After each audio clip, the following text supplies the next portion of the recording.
فلسطین اور اسرائیل میں لڑائی میں شدت، حماس کا آپریشن طوفان الاقصی اسرائیل کے لیے مہلک ثابت۔ 2 روز میں ہلاک اسرائیلیوں کی تعداد 700 تک جا پہنچی، 2156 زخمی ہو گئے۔ حماس کے ملٹری ونگ کی کارروائیوں سے اسرائیل بوکھلا گیا۔ طوفان الاقصی آپریشن میں ہزاروں راکٹ فائر، متعدد اسرائیلی علاقے حملوں کی زد میں آئے۔ اسرائیلی پر زمین، سمندر اور فضا سے حملے کیے گئے۔ حماس نے اسرائیل کے متعدد شہری اور سرکاری اہلکار یرغمال بنا لیے۔ فلسطینی جنگجوؤں کے اسرائیلی علاقوں میں داخل ہو کر ٹارگیٹڈ حملے جلد اسرائیلی فورسز کے اہلکاروں کی تعداد کا اعلان کریں گے۔ اسرائیلی وزیر اعظم کے خیال سے کہیں زیادہ قیدی ہمارے پاس ہیں جنہیں غزہ کے ہر کونے میں رکھا گیا ہے۔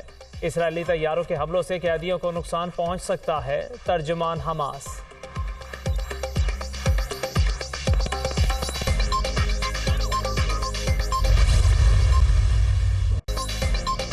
حماس کے حملوں پر اسرائیل کی جوابی کارروائی، غزہ میں معصوم شہریوں پر وحشیانہ بمباری، بچوں سمیت 480 سے زائد فلسطینی شہید، 2200 سے زائد زخمی۔ اسرائیلی فضائی حملوں سے عمارتوں کو شدید نقصان۔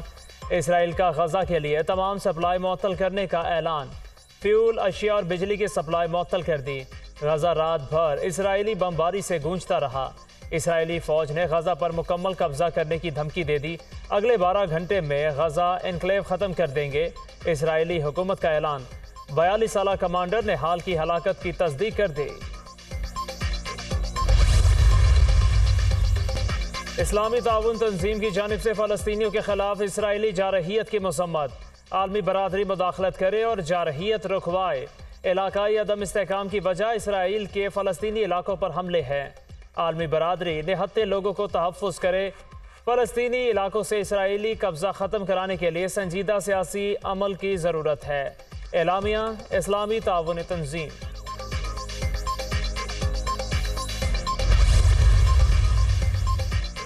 اسرائیل فلسطین جنگ پر اقوام متحدہ کی سلامتی کونسل کا اجلاس آج ہوگا۔ اقوام متحدہ کے سیکرٹری جنرل کی حملوں میں انسانی جانوں کے ضیاع کی مذمت، کشیدگی میں اضافہ روکنے کے لیے تمام سفارتی کوششیں بروئے کار لائی جائیں۔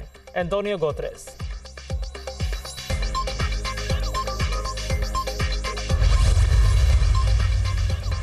مسئلہ فلسطین کے حل کے لیے اقوام متحدہ کی قراردادوں کے مطابق آگے بڑھنے کا وقت آ گیا۔ اسرائیل نے غاصبانہ قبضہ کر رکھا ہے۔ فلسطینیوں پر ظلم و ستم روکے بغیر امن کی طرف پیش رفت نہیں ممکن۔ غیر قانونی یہودی آباد کاری اور بے گناہ شہریوں کا قتل عام روکنا ہوگا۔ عالمی برادری آج امن کے لیے بڑا کردار ادا کر سکتی ہے۔ صدر مملکت عارف علوی۔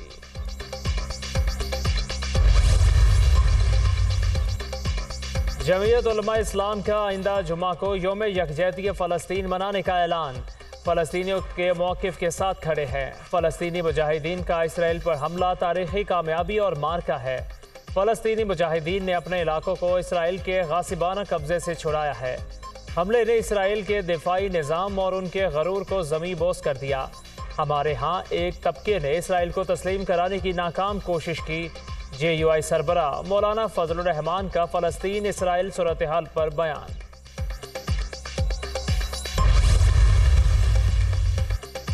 آج کے بعد اسرائیل دوبارہ کھڑا نہیں ہوگا۔ حماس کے مجاہدین نے یہودیوں کے گریٹر اسرائیل کے خواب چکنا چور کر دیے۔ یہودیوں کو کبھی اتنا بڑا نقصان نہیں پہنچا تھا۔ حماس نے 7000 راکٹ برسا کر اسرائیل کو فلسطین سے بھگا دیا۔ کہاں گیا اسرائیل کا موساد؟ کہاں گئے ان کے انٹیلیجنس ادارے؟ حماس کے مجاہدین نے ثابت کر دیا اللہ غالب ہے۔ امیر جماعت اسلامی سراج الحق کا کراچی میں دھرنے کے شرکاء سے خطاب۔ ملک کو ٹھیک کر کے دکھائیں گے، نواز شریف واپس آ رہے ہیں اور ملک کے اچھے دن بھی۔ شیر کو ہرانے اور مٹانے والے کئی آئے اور کئی گئے، شیر وہی کھڑا ہے۔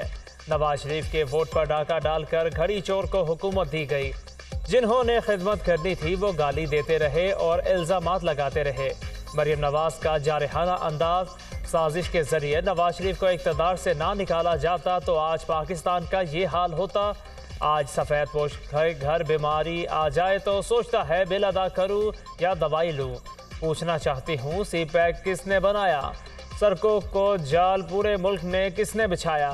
پاکستان کو ایٹمی طاقت کس نے بنایا؟ کراچی میں گرین لائن منصوبہ کس نے دیا؟ 14,000 میگا واٹ بجلی کے کارخانے کس نے لگائے؟ لیگی چیف آرگنائزر مریم نواز کا ٹھوکر نیاز بیگ میں جلسے سے خطاب۔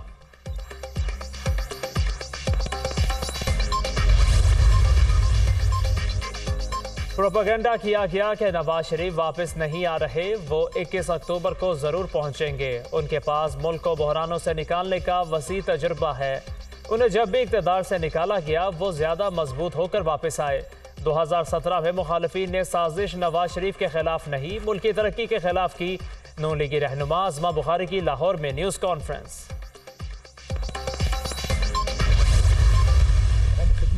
ہماری کوشش صرف کرسی کے لیے نہیں، خدمت کی سیاست پر یقین رکھتے ہیں۔ ہم جھوٹے وعدے اور جھوٹے کام نہیں کریں گے۔ لوگ منشور دیتے ہیں، پھر الیکشن کے بعد منشور پر عمل نہیں ہوتا۔ ہم جو وعدہ کریں گے، جو منشور دیں گے، اس پر 100% عمل کریں گے۔ اللہ نے پارٹی بنانے کا موقع دیا، پوری کوشش ہوگی، صوبے اور ملک کی خدمت کریں گے۔ سربراہ تحریک انصاف پارلیمنٹرین پرویز خٹک کی پشاور میں میڈیا سے گفتگو۔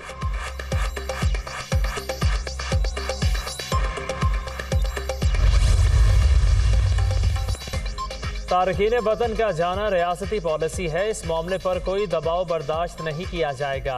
ہر صورت ڈیڈ لائن تک تارکین وطن کو واپس بھیجا جائے گا۔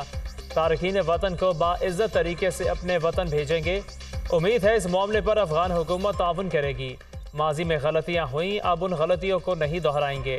تارکین وطن کے نام پر نفرت پھیلانے کی اجازت نہیں دیں گے۔ پاکستان نے 40 سال تک افغان مہاجرین کا بوجھ برداشت کیا، جن کو پناہ دی وہ احسان فراموشی کر رہے ہیں۔ ہم نے ملک کو انویسٹمنٹ فرینڈلی بنانا ہے۔ آرمی چیف نے کھل کر کہا، جو اسمگلنگ میں ملوث ہوگا ان کا کورٹ مارشل ہوگا۔ نگران وزیر اطلاعات بلوچستان جان اچکزئی کی نیوز کانفرنس۔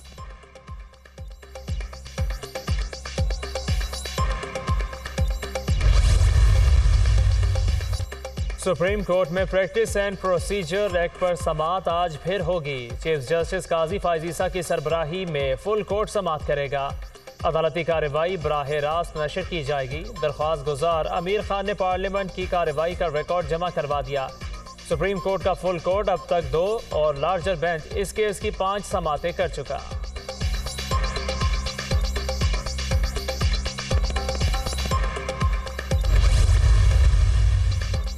قومی ادارہ صحت نے نیپا وائرس کے پھیلاؤ کا خدشہ ظاہر کر دیا۔ وفاقی اور صوبائی ہیلتھ اتھارٹیز کو نیپا وائرس کا انتباہ مراسلہ ارسال۔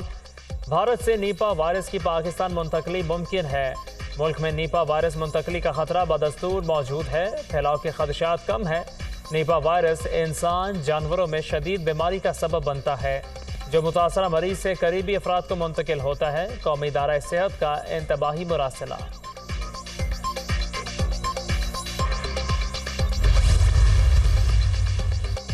افغانستان کے صوبے ہرات میں قیامت خیز زلزلہ، اموات کی تعداد 2400 سے بڑھ گئی۔ ہزاروں زخمی اسپتالوں میں زیر علاج۔ 6.3 شدت کے زلزلے سے سینکڑوں مکانات زمیں بوس۔ متاثرہ علاقوں میں ریسکیو اینڈ سرچ آپریشن جاری۔ عمارتوں کے ملبے کے نیچے سے زندگی کی تلاش۔ پاکستان کا جانی نقصان پر اظہار افسوس۔ مدد کے لیے افغان حکام کے ساتھ رابطے میں ہیں۔ بحالی کے اقدامات میں ہر ممکن تعاون کریں گے۔ ترجمان دفتر خارجہ۔ پاکستان ایکویسٹرین فیڈریشن کے صدر، ایشین ٹینٹ پیکنگ فیڈریشن کے سربراہ منتخب۔ صاحبزادہ سلطان محمد علی کے حق میں تمام 24 ملکوں نے ووٹ دیا۔ سربراہی ملنے کے بعد ایشیا میں نیزہ بازی کے فروغ کے لیے اہم ترین فیصلوں کا اختیار سلطان محمد علی کو حاصل ہو گیا۔ ارکان میں پاکستان، چین، جاپان، جنوبی کوریا، ایران، انڈیا، قطر، UAE شامل۔